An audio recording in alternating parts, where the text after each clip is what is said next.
श्री बृहस्पतिवार व्रत कथा। राधे राधे मित्रों, भारतवर्ष में एक प्रतापी और दानी राजा राज्य करता था। वह नित्य गरीबों और ब्राह्मणों की सहायता करता था। यह बात उसकी रानी को अच्छी नहीं लगती थी। वह ना ही गरीबों को दान देती थी, ना ही भगवान का पूजन करती थी और राजा को भी दान देने से मना किया करती थी। एक दिन राजा शिकार खेलने वन को गए हुए थे तो रानी महल में अकेली थी।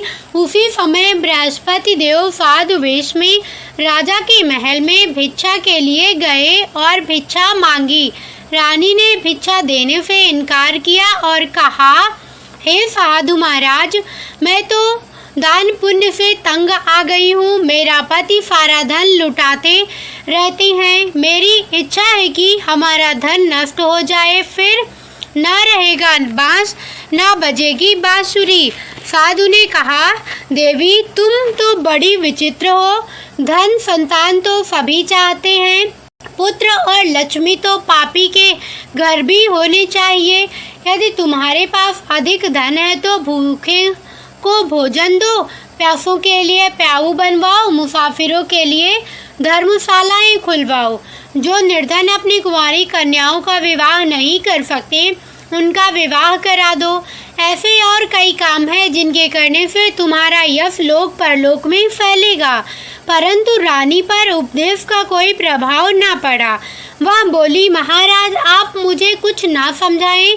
मैं ऐसा धन नहीं चाहती जो हर जगह बांटती फिरूं। साधु ने उत्तर दिया, यदि तुम्हारी ऐसी इच्छा है तो तथास्तु। तुम ऐसा करना कि बृहस्पतिवार को घर लीपकर पीली मिट्टी से अपना सिर धोकर स्नान करना, बत्ती चढ़ाकर कपड़े धोना। ऐसा करने से आपका सारा धन नष्ट हो जाएगा। इतना कहकर वह साधु महाराज वहाँ से आलोप हो गए। साधु के अनुसार कई बातों को पूरी करते हुए रानी को केवल 3 बृहस्पतिवार ही बीते थे कि उनकी सारी संपत्ति नष्ट हो गई। भोजन के लिए राजा का परिवार तरसने लगा। तब एक दिन राजा ने रानी से बोला कि हे रानी, तुम यहीं रहो, मैं दूसरे देश को जाता हूँ, क्योंकि यहाँ पर सभी लोग मुझे जानते हैं, इसलिए मैं कोई छोटा कार्य नहीं कर सकता। ऐसा कहकर राजा परदेश चला गया। वहाँ वह जंगल से लकड़ी काट कर लाता और शहर में बेचता। इस तरह वह अपना जीवन व्यतीत करने लगा। इधर राजा के परदेश जाते ही रानी और दासी दुखी रहने लगी। एक बार जब रानी और दासी को 7 दिन तक बिना भोजन के रहना पड़ा तो रानी ने अपनी दासी से कहा, हे दासी, पास ही के नगर में मेरी बहन रहती है, वह बड़ी धनवान है। तू उसके पास जा और कुछ ले आ ताकि थोड़ी बहुत गुजर बसर हो जाए। दासी रानी की बहन के पास गई। उस दिन गुरुवार था और रानी की बहन उस समय बृहस्पतिवार व्रत की कथा सुन रही थी। दासी ने रानी की बहन को अपनी रानी का संदेश दिया, लेकिन रानी की बड़ी बहन ने कोई उत्तर नहीं दिया। जब दासी को रानी की बहन से कोई उत्तर नहीं मिला तो वह बहुत दुखी हुई और उसे क्रोध भी आया। दासी ने वापस आकर रानी को सारी बात बता दी। सुनकर रानी ने अपने भाग्य को कोसा। उधर रानी की बहन ने सोचा कि मेरी बहन की दासी आई थी, परंतु मैं उससे नहीं बोली, इससे वह बहुत दुखी हुई होगी। कथा सुनकर और पूजन समाप्त करके वह अपनी बहन के घर आई और कहने लगी, हे बहन, मैं बृहस्पतिवार का व्रत कर रही थी। तुम्हारी दासी मेरे घर आई थी, परंतु जब तक कथा होती है तब तक न तो उठते हैं और न ही बोलती हैं, इसलिए मैं नहीं बोली। कहो दासी क्यों गई थी? रानी बोली, बहन तुमसे क्या छिपाऊं, हमारे घर में खाने तक को अनाज नहीं था। ऐसा कहते कहते रानी की आंखें भर आई। उसने दासी समेत पिछले 7 दिनों से भूखे रहने तक की बात अपनी बहन को विस्तार पूर्वक सुना दी। रानी की बहन बोली, देखो बहन, भगवान बृहस्पति देव सबकी मनोकामना को पूर्ण करते हैं। देखो, शायद तुम्हारे घर में अनाज रखा हो। पहले तो रानी को विश्वास नहीं हुआ, पर बहन के आग्रह करने पर उसने अपनी दासी को अंदर भेजा तो उसे सचमुच अनाज से भरा एक घड़ा मिल गया। यह देखकर दासी को बड़ी हैरानी हुई। दासी रानी से कहने लगी, हे रानी, जब हमको भोजन नहीं मिलता तो हम व्रत ही तो करते हैं, इसलिए क्यों ना इनसे व्रत और कथा की विधि पूछ ली जाए ताकि हम भी व्रत कर सकें। तब रानी ने अपनी बहन से बृहस्पतिवार व्रत के बारे में पूछा। उसकी बहन ने बताया, बृहस्पतिवार के व्रत में चने की दाल और मुनक्का से विष्णु भगवान का केले की जड़ में पूजन करें तथा दीपक जलाएं। व्रत कथा सुने और पीला भोजन ही करें। इससे बृहस्पति देव प्रसन्न होते हैं। व्रत और पूजन विधि बताकर रानी की बहन अपने घर को लौट गई। 7 दिन के बाद जब गुरुवार आया तो रानी और दासी ने व्रत रखा। गुड़ फाल में जाकर चना और गुड़ लेकर आई, फिर उससे केले की जड़ तथा विष्णु भगवान का पूजन किया। अब पीला भोजन कहाँ से आए, इस बात को लेकर दोनों बहुत दुखी थी। क्योंकि उन्होंने व्रत रखा था, इसलिए बृहस्पति देव उनसे प्रसन्न थे। इसलिए वे एक साधारण व्यक्ति का रूप धारण कर 2 थालों में सुंदर पीला भोजन दासी को दे गए। भोजन पाकर दासी प्रसन्न हुई और फिर रानी के साथ मिलकर भोजन ग्रहण किया। उसके बाद वे सभी गुरुवार को व्रत और पूजन करने लगी। बृहस्पति भगवान की कृपा से उनके पास फिर से धन संपत्ति आ गई, परंतु रानी फिर से पहले की तरह आलस्य करने लगी। तब दासी बोली, देखो रानी, तुम पहले भी इस प्रकार आलस्य करती थी, तुम्हें धन रखने में कष्ट होता था, इस कारण सभी धन नष्ट हो गया। और अब जब भगवान बृहस्पति की कृपा से धन मिला है तो तुम्हें फिर से आलस्य होता है। रानी को समझाते हुए दासी कहती है कि बड़ी मुसीबतों के बाद हमने यह धन पाया है, इसलिए हमें दान पुण्य करना चाहिए, भूखे मनुष्यों को भोजन कराना चाहिए और धन को शुभ कार्यों में खर्च करना चाहिए, जिससे तुम्हारे कुल का यश बढ़ेगा, स्वर्ग की प्राप्ति होगी और पितृ प्रसन्न होंगे। दासी की बात मानकर रानी अपना धन शुभ कार्यों में खर्च करने लगी, जिससे पूरे नगर में उसका यश फैलने लगा।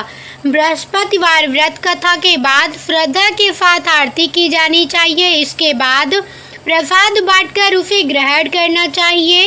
एक दिन राजा दुखी होकर जंगल में एक पेड़ के नीचे आसन जमा कर बैठ गया। वह अपनी दशा को याद करके व्याकुल होने लगा। बृहस्पतिवार का दिन था। एकाएक उसने देखा कि एक निर्जन वन में एक साधु प्रकट हुए। वह साधु वेश में स्वयं बृहस्पति देवता थे। लकड़हारे के सामने आकर बोले, हे लकड़हारे, इस सुनसान जंगल में तू चिंतामग्न क्यों बैठा है? लकड़हारे ने दोनों हाथ जोड़कर प्रणाम किया और उत्तर दिया, महात्मा जी, आप सब कुछ जानते हैं, मैं क्या कहूँ? यह कहकर रोने लगा और साधु को अपनी आत्मकथा सुनाई। महात्मा जी ने कहा, तुम्हारी स्त्री ने बृहस्पति के दिन बृहस्पति भगवान का निरादर किया है, जिसके कारण रुष्ट होकर उन्होंने तुम्हारी यह दशा कर दी, पैसे के 2 कर दी। अब तुम चिंता को दूर करके मेरे कहने पर चलो तो तुम्हारे सब कष्ट दूर हो जाएंगे और भगवान पहले से भी अधिक संपत्ति देंगे। तुम बृहस्पति के दिन कथा किया करो, 2 पैसे के चने मुनक्का लाकर उसका प्रसाद बनाओ और शुद्ध जल से लोटे में शक्कर मिलाकर अमृत तैयार करो। कथा के पश्चात अपने सारे परिवार और सुनने वाले प्रेमियों में अमृत व प्रसाद बांटकर आप भी ग्रहण करो। ऐसा करने से भगवान सब मनोकामनाएं पूरी करेंगे। साधु के ऐसे वचन सुनकर लकड़हारा बोला, हे प्रभु, मुझे लकड़ी बेचकर इतना पैसा नहीं मिलता जिससे भोजन के उपरांत कुछ बचा सकूं। मैंने रात्रि में अपने स्त्री को व्याकुल देखा है। मेरे पास कुछ भी नहीं जिससे मैं उसकी खबर मंगा सकूं। साधु ने कहा, हे लकड़हारे, तुम किसी बात की चिंता मत करो। बृहस्पति के दिन तुम रोजाना की तरह लकड़ियां लेकर शहर को जाओ। तुमको रोज से दुगना धन प्राप्त होगा जिससे तुम भली भांति भोजन कर लोगे तथा बृहस्पति की पूजा का सामान भी आ जाएगा। इतना कहकर साधु अंतर्ध्यान हो गए। धीरे धीरे समय व्यतीत होने पर फिर वही बृहस्पतिवार का दिन आया। लकड़हारा जंगल से लकड़ी काटकर किसी शहर में बेचने गया। उसे उस दिन और दिन से अधिक पैसा मिला। राजा ने चना गुड़ आदि लाकर गुरुवार का व्रत किया। उस दिन से उसके सभी क्लेश दूर हुए, परंतु जब दोबारा गुरुवार का दिन आया तो बृहस्पतिवार का व्रत करना भूल गया। इस कारण बृहस्पति भगवान नाराज हो गए। उस दिन उस नगर के राजा ने विशाल यज्ञ का आयोजन किया तथा शहर में यह घोषणा करा दी कि कोई भी मनुष्य अपने घर में भोजन न बनावे, न आग जलावे। समस्त जनता में मेरे यहाँ भोजन करने आवे। इस आज्ञा को जो ना मानेगा उसे फांसी की सजा दी जाएगी। इस तरह की घोषणा संपूर्ण नगर में करवा दी गई। राजा की आज्ञा अनुसार शहर के सभी लोग भोजन करने गए, लेकिन लकड़हारा कुछ देर से पहुंचा, इसलिए राजा उसको अपने साथ घर ले गए और ले जाकर भोजन करा रहे थे तो रानी की दृष्टि उस खूंटी पर पड़ी जिस पर उसका हार लटका हुआ था। वह वहां पर दिखाई नहीं दिया। रानी ने निश्चय किया कि मेरा हार इस मनुष्य ने चुरा लिया है।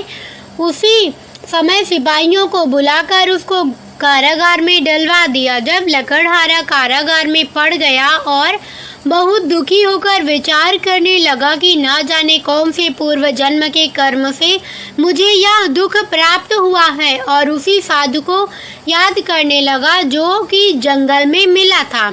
उसी समय तत्काल बृहस्पति देव साधु के रूप में प्रकट हुए और उसकी दशा को देखकर कहने लगे, अरे मूर्ख, तूने बृहस्पति देव की कथा नहीं करी, इस कारण तुझे दुख प्राप्त हुआ है।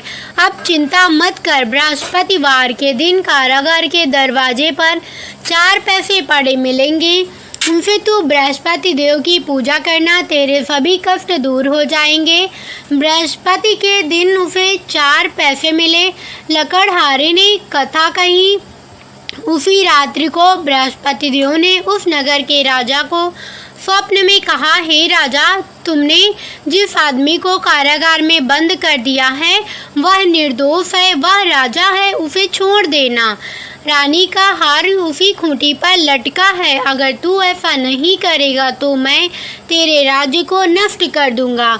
इस तरह रात्रि के स्वप्न को देखकर राजा प्रातः काल उठा और खूंटी पर हार देखकर लकड़हारे को बुलाकर क्षमा मांगी तथा लकड़हारे को योग्य सुंदर वस्त्र आभूषण देकर विदा कर दिया। बृहस्पति देव की आज्ञानुसार लकड़हारा अपने नगर को चल दिया। राजा जब अपने नगर के निकट पहुंचा तो उसे बड़ा आश्चर्य हुआ। नगर में पहले से अधिक बाग, तालाब, कुएं तथा बहुत सी धर्मशाला, मंदिर आदि बन गए हैं। राजा ने पूछा, यह किसका बाग और धर्मशाला है? तब नगर के सब लोग कहने लगे, यह सब रानी और बांदी के हैं। तो राजा को आश्चर्य हुआ और गुस्सा भी आया।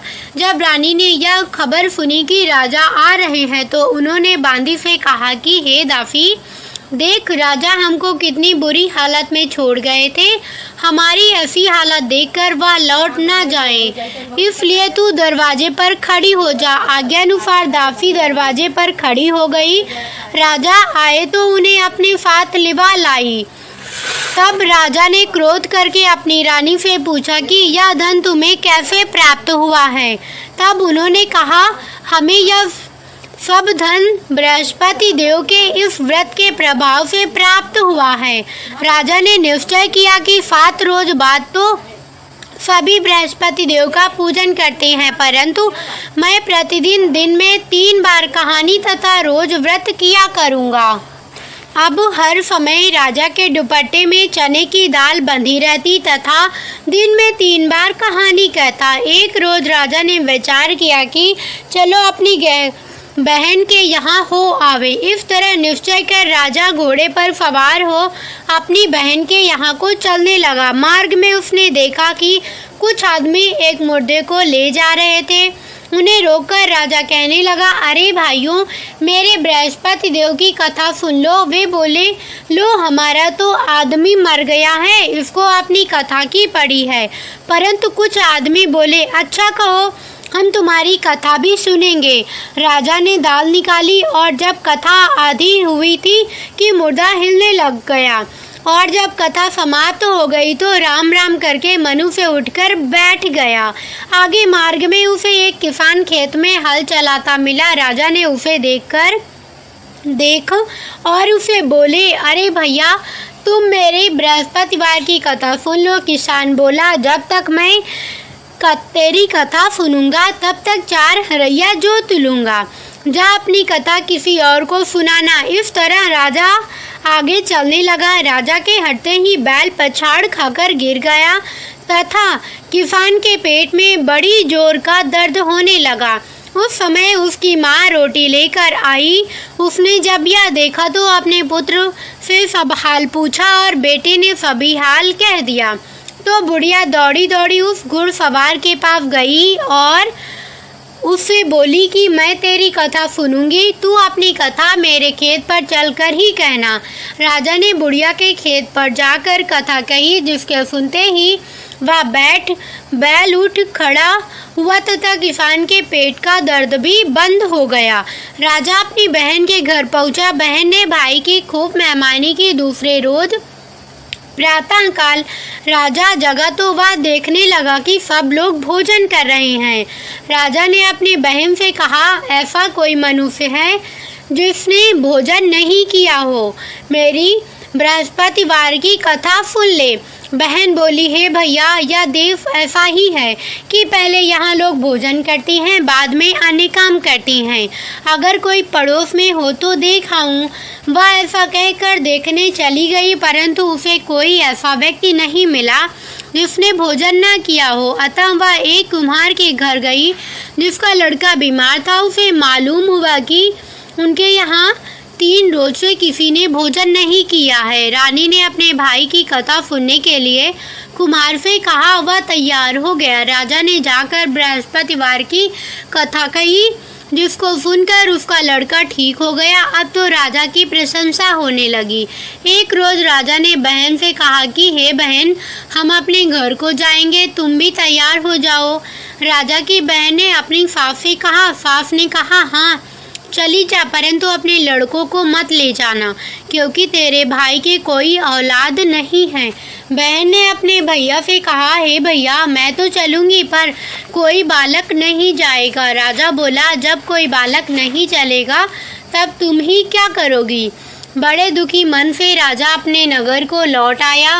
राजा ने अपनी रानी से कहा, हम निर्वंशी हैं, हमारा मुँह देखने का धर्म नहीं है और कुछ भोजन आदि नहीं किया। रानी बोली, हे प्रभु, बृहस्पति देव हमें सब कुछ दिया है, वह हमें औलाद अवश्य देंगे। उसी रात को बृहस्पति देव ने राजा से स्वप्न में कहा, हे राजा, उठ, सभी सोच त्याग दे, तेरी रानी गर्भ से है। राजा की यह बात सुनकर बड़ी खुशी हुई। 9वें महीने में उसके गर्भ से एक सुंदर पुत्र पैदा हुआ। तब राजा बोला, हे रानी, स्त्री बिना भोजन के रह सकती है, पर बिना कहे नहीं रह सकती। जब मेरी बहन आवे तुम उसे कुछ मत कहना। रानी ने सुनकर हाँ कर दिया। तब राजा की बहन ये शुभ समाचार सुना तो वह बहुत खुशी हुई तथा बधाई लेकर अपने भाई के यहाँ आई। तभी रानी ने कहा, घोड़ा चढ़कर तो नहीं आई, गधा चढ़ी आई। राजा की बहन बोली, भाभी, मैं इस प्रकार न कहती तो तुम्हें औलाद कैसे मिलती। बृहस्पति देव ऐसे ही हैं, जैसी जिसके मन में कामनाएं हैं, सभी को पूर्ण करती हैं। जो सद्भावना पूर्वक बृहस्पतिवार का व्रत करता है एवं कथा पढ़ता है अथवा सुनता है, दूसरों को सुनाता है, बृहस्पति देव उसकी सभी मनोकामना पूर्ण करती है। भगवान बृहस्पति देव उसकी सदैव रक्षा करती हैं। संसार में जो मनुष्य सद्भावना से भगवान जी का पूजन व्रत सच्चे हृदय से करते हैं तो उनकी सभी मनोकामनाएं पूर्ण करती हैं।